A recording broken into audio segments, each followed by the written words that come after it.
Team, welcome back. We are here to talk about week 3 of the 2022 Process Summer Throwdown.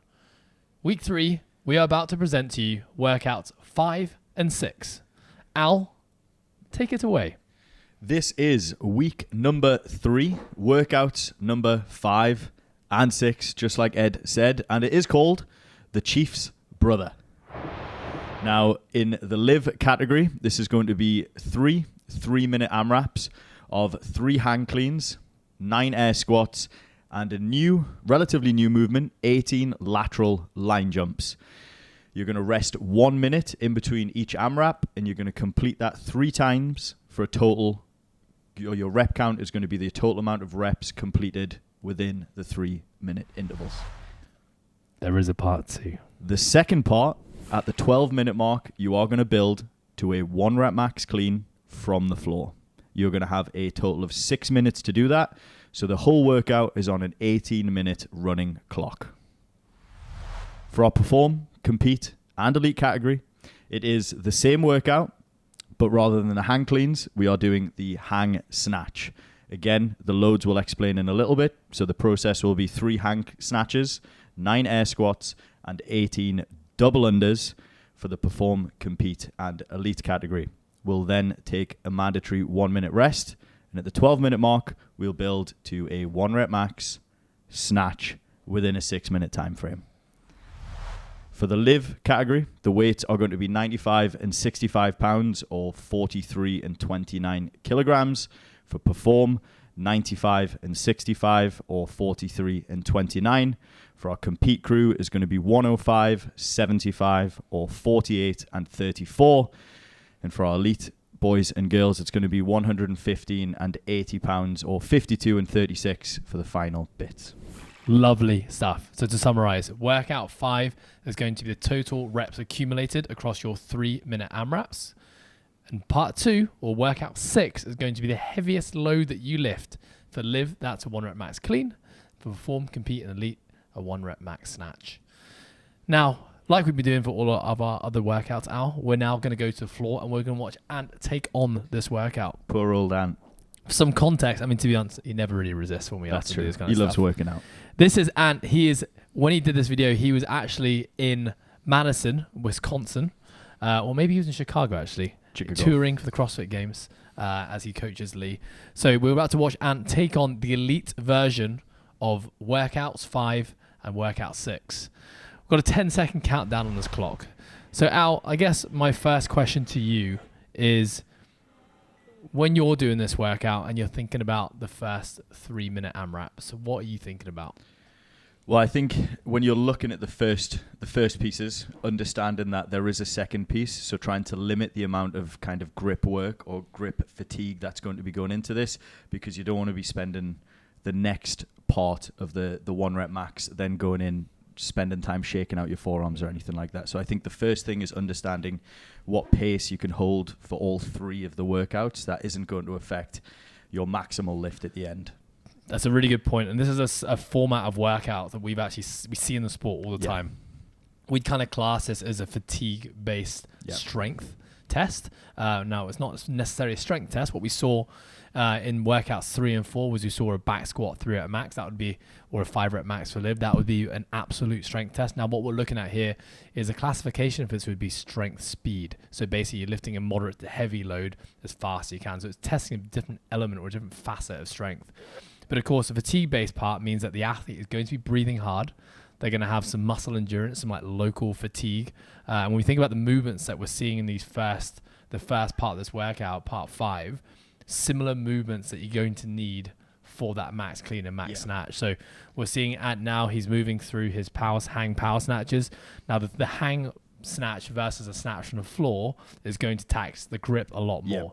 For most people, it's a tricky part of this workout is that most people are going to be able to do those 3 repetitions of the hang cleans or hang snatches unbroken. We also know that a lot of time is lost when you drop a hang snatch or a hang clean. So I would say that most people would be thinking about trying to go through those 3 unbroken. What that does, the moment you do any movement unbroken, is it jacks your heart rate up. And in terms of fatigue, we think about the snatch for Ant here, the grip is doing a lot of work, the shoulders, legs, Yeah. quads, the lats. I think that's a massive one, is understanding the movement selection itself and then how to manipulate that. So for Ant, he's choosing to either do a small power snatch or even a muscle snatch through this, which is going to limit the amount of knee flexion. I think for anybody that's done Chief, the actual Chief before, the air squats take their toll. Deceptive. Yeah. Although it's a non-loaded movement, they overall take their toll. And then if you're going to have to then go shift a 1 rep max afterwards, I think that's something to understand when you look at the movement selection itself.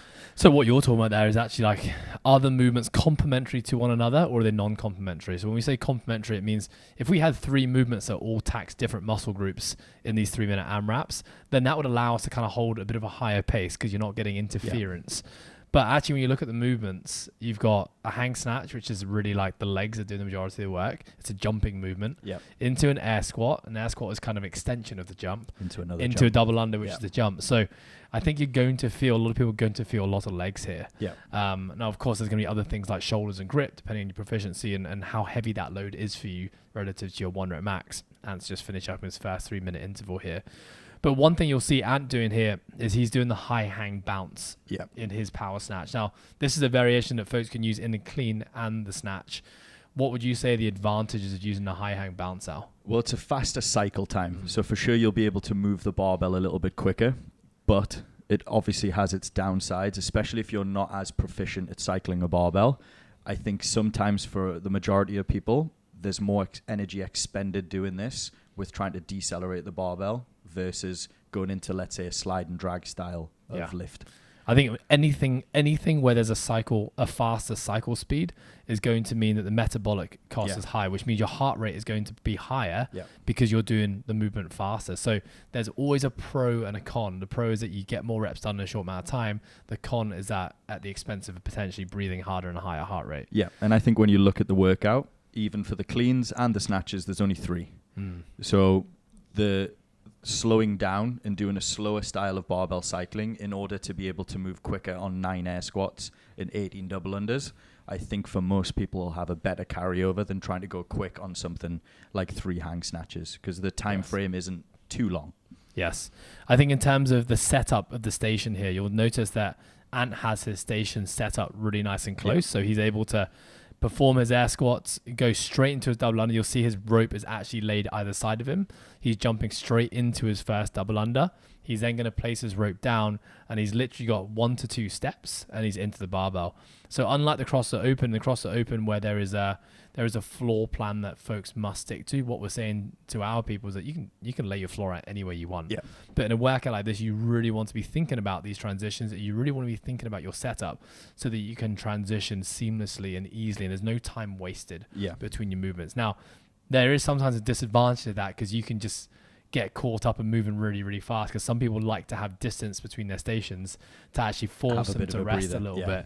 But obviously in this case, that's just going to mean you're going to have to be thinking about things like breath and just be quite self-intuitive to make sure, okay, even though the next station is right here, do I need to just take a few seconds before I pick up that rope or pick up the barbell or start jumping over my lines? Yeah. And then I think that sort of stuff takes, let's say it's 3 seconds per round over 3-minute AMRAPs. That could be another 2 rounds completed across the board if you're taking your time moving from one movement to the next, which I think is something to take into consideration. Yeah. So something you said at the start was thinking about trying to find a pace that you can sustain over your 3 rounds. I think the way that I would really look at this workout is rather than thinking about it as 3-minute AMRAPs with a 1 minute rest, almost kind of looking at it as like a continuous 9-minute AMRAP. That's the way to think about it from a pacing standpoint. It's like, what is a pace that I can hold for a 9-minute AMRAP continuous, bearing in mind that at the end of this 9 minutes, I can't be at a 9 out of 10 because I've only got 1 minute rest and then I've got to start building to a heavy lift. And I've only got 6 minutes for that. I think that's something to understand is this won't be a true representation of a 1 rep max snatch. 1, you're under fatigue. 2, you're under a time constraint. So the time frame isn't very long, which means I think when people are approaching this, I think going into the snatch and understanding what you want to hit, which is probably quite for a lot of people is going to be sub-maximal, I think is going to be the best way to go and approach this. Yes. I think one movement, obviously we don't have a demonstration of this right now, but is the line jump, which is a new movement we put in. the reason we put the line jump into the live program was that we felt, well, firstly, a lot of our live athletes, don't have an unlocked double unders yet. Yeah. And whilst a single under is a likely substitute that we often use, we felt that didn't quite give the same metabolic response. It was just a lot slower in nature.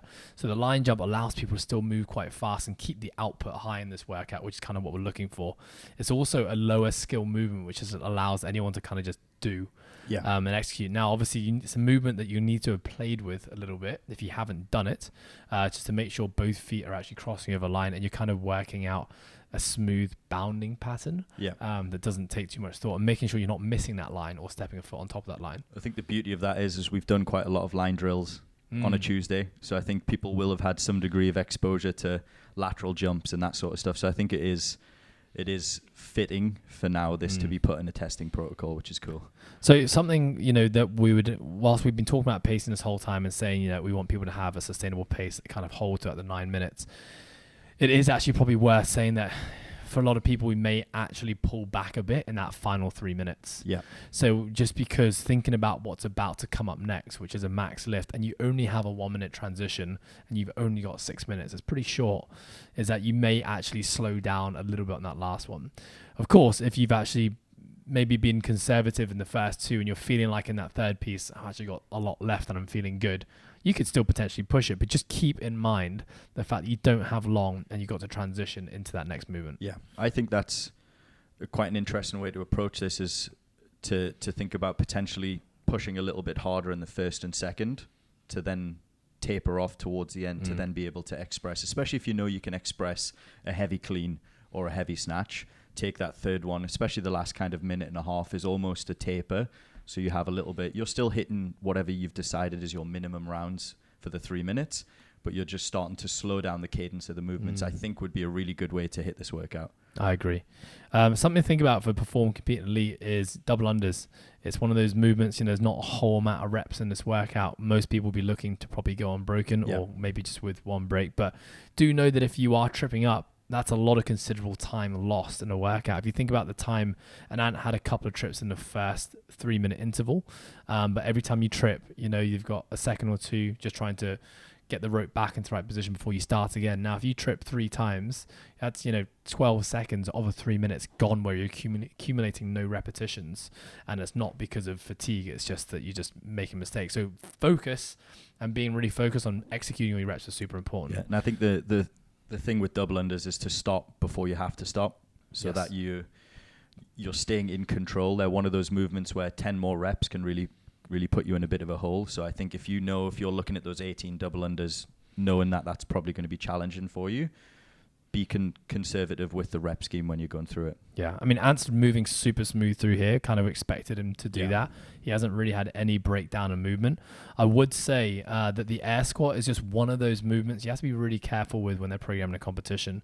We've had them in competitions where we programmed in the past, and as a judging team, we're going to be going through all the video submissions, and so making sure as an athlete that, of course, you're meeting the standards of hips below parallel, but the next bit that's super important, I think most people cut out of, is making sure you come to full extension.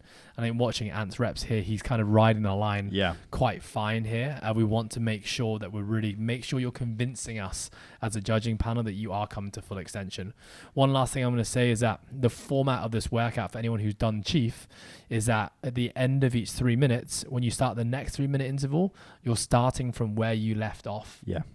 So especially as you're coming towards your last 3 minute interval, you're just about to finish that 9 minutes, think about which of these movements allows you to accumulate the most reps in the shortest amount of time.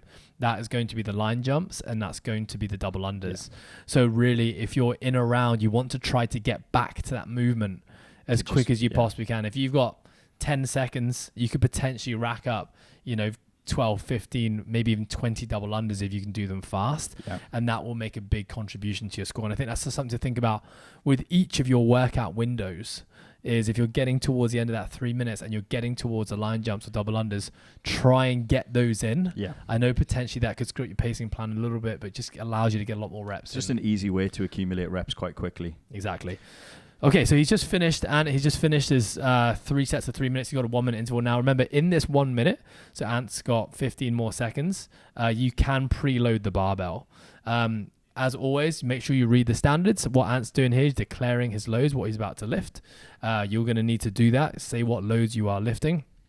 Remember, for the lift to count, you need to have clamps on your barbell. Now, it doesn't mean you have to have clamps on every rep. If you want to just do a technique dialer and just get a rep in, you don't have to put it in. But I would say, Ant's put clamps on there. So for him, like, no matter what happens, even if he doesn't hit anything else, at least he's got that locked in as a score. I think as well, things that have worked very well for me in the past with lifting protocols like this is, as soon as that 12-minute mark hits, have the barbell loaded with something that's going to boost your confidence. So for Ant there, that was a 60 kilo lift, 135 pound lift, which I think it might be 70 actually. 70. But he's basically just, what he's doing there is, as soon as the 12 minutes go and he's moving into the squat pattern, he's greasing the groove, he's getting comfortable with the movement again. And now he's probably going to go away and take a little bit longer of a rest. But what he's done is he's now kind of got his body prepped to now move into the squat snatches. I think that's a really good way to approach this. And I think it's a nice workout because, moving into the clean and the snatch as our second part to this workout, we've already done a lot of cleans and we've already done a lot of snatches, which is nice because you would have had that pattern dialed in somewhat. Now it has been a hang and it has been a power. So most folks will probably be able to lift more in a squat variation lift. So again, like Ant did there, his first lift when he did this at 60, 70, whatever that weight was a full squat variation. And that would have been the first squat variation he did. So just remember, if you plan on moving to a squat snatch or a squat clean, your first rep, I would say, should be a squat snatch, squat clean, just to dial that movement in. Agreed. Now, Al, in terms of like how many lifts someone might have inside that 6-minute window, I know we can always say it depends, but for most people, how long, what is the upper end that they may have and what's the lower end? So I think if you're looking at the workout, you've got 6 minutes. One, you've got to load the barbell, which takes up time. You've got to declare what weight you're lifting, which takes up time. And you've got to have clamps on the bar. So I think for most people, that kind of 4 to 5 lifts is where you're going to be. For the majority of people, 4 to 5 lifts will be more than enough. So look at that and understand what that means for your weight in terms of your jumps that you're going through, and having a game plan, I'm sure Ant did before he went into this, of what those 5 or 4 weight jumps look like. Yeah, I would say, it's important to have a rough idea of a weight that you could hit, and then potentially leave yourself time to go for something heavier. Maybe that's that kind of 50-50 lift where you're thinking, well, if it's a good day, I might hit this. If it's not, I'm not. But making sure you got that target at the weight you can hit under a bit of fatigue and aim for that. So Ant's just hit, I think that's a 225 there, which is, solid weight for Ant. It's still probably 15 kilos underneath his PR. So it'll be interesting to see where he goes next now. Looks like he's kind of moving to about a 110. Yeah. Obviously, the amount of lifts you get is really dictated by how fresh you're feeling at the end of that first piece. I will also say, depending on what the load was relative to your 1 rep max in the first piece, will also dictate how many lifts you have. Yeah. And if you're someone like Ant, he's been cycling a 52 kg barbell there, and he's got a 1 rep max, which is more than double that. He's going to need more attempts to build up to his max. Yeah. Versus someone whose 1 rep max is only, let's say, 10 kilograms heavier than the load they were cycling. Yeah. They may need less and therefore can afford to potentially rest a little bit longer before going into their first attempt. Any thoughts? I think on that, I agree completely. I think knowing what kind of athlete you are as well. If we look at myself and you're progressively more aerobic than I am, and I'm a lot more anaerobic than you are. So I think if we're looking at this, I would take less lifts than you would, because I can express that a little bit more into the barbell. So for myself, Ant's on lift number 4 right now. I probably would have lifted twice by now, to be honest. Yeah. I think something else to also think about just with that in mind is, generally speaking, Ant's just missed a 110 there. That would have been a good snatch for him to hit though. Yeah. Let's see if he has another crack at it again. I think another thing to also think about is, generally speaking, like we want to be using bigger weight jumps here. Yeah. Like we want to be hitting one hard set. And like we saw the 225 for Ant, or the bar just before this, wasn't too hard of a lift. This is now his heavy lift. Yeah. Now, by doing bigger weight jumps, that allows us to kind of manage fatigue a little bit more effectively. Yeah. If you're kind of going straight to a heavy load and just doing micro increases, sliding a kilogram here and a kilogram there, you're going to end up doing a lot of heavy lifts, which means the likelihood of you hitting those heavier bars is going to be less. We want to kind of take bigger risks, bigger jumps, and preserve our energy as much as possible. Let's see what happens here. Ant's going for a second crack at that barbell.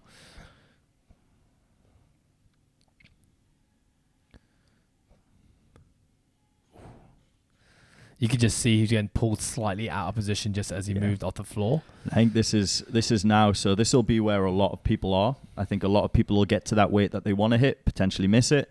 But now it's understanding how long of a reload time you have to take before hitting the bar. And I think this is something that I know you've probably worked with Ant quite a lot in terms of taking an extra 5 seconds in your rest period or your setup in order to execute a lift is massive. Because if we look at this now, he's got 30 seconds left. He's not going to get 2 attempts. So this attempt needs to hit. So taking an extra 3 to 5 seconds rest before approaching the barbell is going to be the best bet. And it's a hard one to know. You just got to know how hard that rep really felt. Yeah. If you know it didn't feel heavy, but it just felt like a slight technical error, then perhaps your rest can be a little bit short so you can go at it again. If it just felt heavy and you need to full recovery, then you need to rest longer. See if Ant hits it on the third. Ooh, he's super close to hitting that last one. That last just one needed a closest. slight bit more of a pull. Okay, awesome effort from Ant. So what we saw, I think he actually ended up having 6 attempts there at the barbell. So if you think about that, kind of works out as kind of like an EMOM. Yeah. He ended up having 3 successful lifts. I think he had 3 missed lifts. So thank you, Ant, for taking us through that one. So folks doing this workout, remember, read through the workout description in detail, double check the movement standards. Make sure you're filming your workout, just like Ant's doing here, is actually showing the weights that you have on the bar at the end of it. We need to see that as well. And this is the last workout of the summer throwdown, guys. Have some fun with it. I think the closing parts for me is just with the scoring for the first one. Just remember that it is a continuous score, so it doesn't reset at the end of each 3 minutes. It is a continuous score through, which I think is the main part to go through in terms of scoring for that first one. Lovely, Al. Thank you for your time, and we'll see you on the leaderboard.